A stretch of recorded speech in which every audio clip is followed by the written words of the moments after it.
AGP এতিয়া BJP দলৰ সাম্প্ৰদায়িক বিজেপি দলৰ ৰাষ্ট্ৰীয়তাবাদী দলৰ ধামাধাৰা পাৰ্টি। এজিপি ইতিমধ্যে আঞ্চলিক দলত নাই আৰু অতুল বৰাই আঞ্চলিকতাবাদী পাৰ্টিটোক মানে ইতিমধ্যে লিজত দি দিলে। বিজেপিৰ ওচৰত, দিল্লীৰ ওচৰত, নাগপুৰৰ ওচৰত লিজত দি দিলে।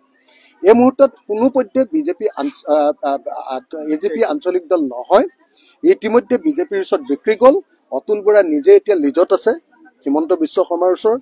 অতুল বৰাই কোনো কাম কৰিব পৰা পৰিৱেশত নাই।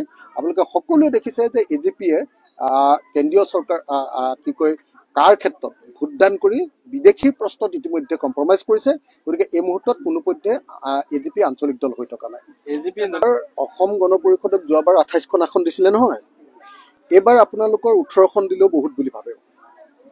অসম গণ পৰিষদক লগত লৈ অসম গণ পৰিষদক ব্যৱহাৰ কৰি বিজেপিয়ে অসমখন দখল কৰিলে মাত্ৰ।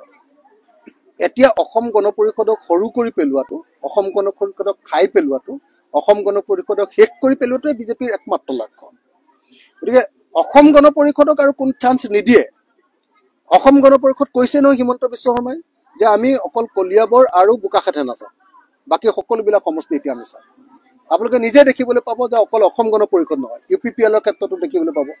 UPPLক সম্পূৰ্ণৰূপে শেষ কৰি পেলোৱাটো, BPFক ইতিমধ্যে শেষ কৰিলে বিজেপিয়ে, এতিয়া UPPLক শেষ কৰিবলৈ লাগি আছে আৰু তাৰ পাছত অসম গণ পৰিষদক শেষ কৰিব। মুঠতে আঞ্চলিক দলবিলাকক খাই শেষ কৰি ধ্বংস কৰাৰ পাছতহে হিমন্ত বিশ্ব শৰ্মাৰ শান্তি হ'ব, আৰু শান্তি হ'ব তেতিয়াহে যেতিয়া তেওঁ সম্পূৰ্ণৰূপে এই আঞ্চলিক দলবিলাকক অস্তিত্ব শূন্য কৰি পেলাব।